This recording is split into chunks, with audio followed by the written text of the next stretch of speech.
Farmer John walked into his chicken coop. He gathered the warm eggs in his basket. One egg was much bigger than the others. It had brown spots. What a strange egg, thought Farmer John. I wonder which hen laid this one.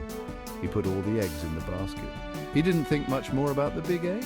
He took the basket back to the farmhouse. Farmer John's wife Martha would make a big breakfast for everyone. The next day, Farmer John went to the coop again.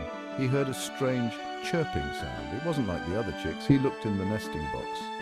There, nestled among the fluffy yellow chicks, was a grey bird. It was much bigger than the others. Farmer John didn't know what kind of bird it was.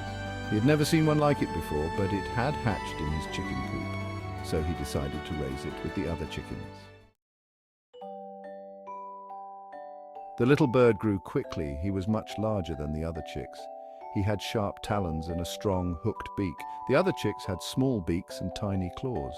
They would scratch in the dirt for seeds. The big bird tried to do the same, but his talons were too big. His beak was too sharp. He couldn't pick up the seeds like the other chicks. He felt awkward and clumsy. Why am I different, he wondered. The chickens clucked and pecked at the ground. He tried to copy them. He wanted to fit in. He wanted to be just like them. The farmer noticed the bird was different, but he didn't know what to do with him. He's probably just a big, clumsy chicken, the farmer said to himself. He continued to feed the bird with the other chickens. One day the bird was pecking at the ground. He looked up at the bright blue sky. He saw a magnificent sight. A large bird was soaring high above. It had huge wings. They spread out like fingers against the clouds. The bird watched in awe. He had never seen anything so beautiful. The bird flew with such grace and power. It seemed to rule the sky. The bird felt a strange stirring inside him. He had never felt this way before. He forgot all about pecking for seeds. He just stared at the bird in the sky. He wanted to fly like that. He wanted to be free. He watched until the bird disappeared into the sun's glare. Section 4. Can chickens fly? The bird went back to the chicken coop. He was full of excitement. He wanted to tell the other chickens about the bird he saw. He wanted to ask them if they could fly too. He ran up to the biggest hen. "Did you see that amazing bird?" he asked. "It was flying so high in the sky." The hen looked at him with confusion. "Flying?" she clucked. "Chickens don't fly. We are chickens. We belong on the ground." The bird was confused. "But I want to fly," he said. "I want to soar like that bird in the sky." The hen chuckled. "Don't be silly," she said. "You are a chicken. Chickens can't fly. Just be happy with who you are." Section 5. First flight. The bird went back to his corner of the coop. He felt sad and discouraged. The hen's words echoed in his mind. Chickens don't fly.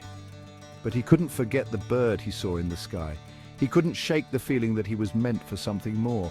He looked up at the small opening in the coop. It was a long way up, but he knew he had to try. He took a deep breath and jumped. He flapped his wings with all his might. He didn't soar into the sky like the bird he saw. Instead, he crashed awkwardly into the side of the coop. Feathers flew everywhere. He landed on the ground with a thud. The chickens clucked and scattered in fear. Section 6. Soaring to new heights. The bird was hurt and discouraged, but he didn't give up. He knew he had to fly. He tried again and again. Each time he flapped his wings a little stronger. He jumped a little higher. Finally, he was in the air. He was flying. It wasn't easy, but he was doing it. He felt the wind beneath his wings. He felt free. He soared higher and higher. He looked down at the chickens in the coop. They were just tiny specks on the ground. He had done it. He was not a chicken. He was an eagle, and he was meant to fly. He soared through the sky, embracing his true identity. He was strong. He was free. He could do anything. The moral lesson of the story is that we should not let our surroundings or the opinions of others limit our potential. Just like the eagle, we may have untapped strengths and abilities that we are unaware of because we are conditioned to believe we are less than what we truly are. By looking within ourselves, trusting our instincts, and having the courage to rise above those limitations, we can recognize our true worth and achieve greatness. The key is believing in ourselves, even when others don't.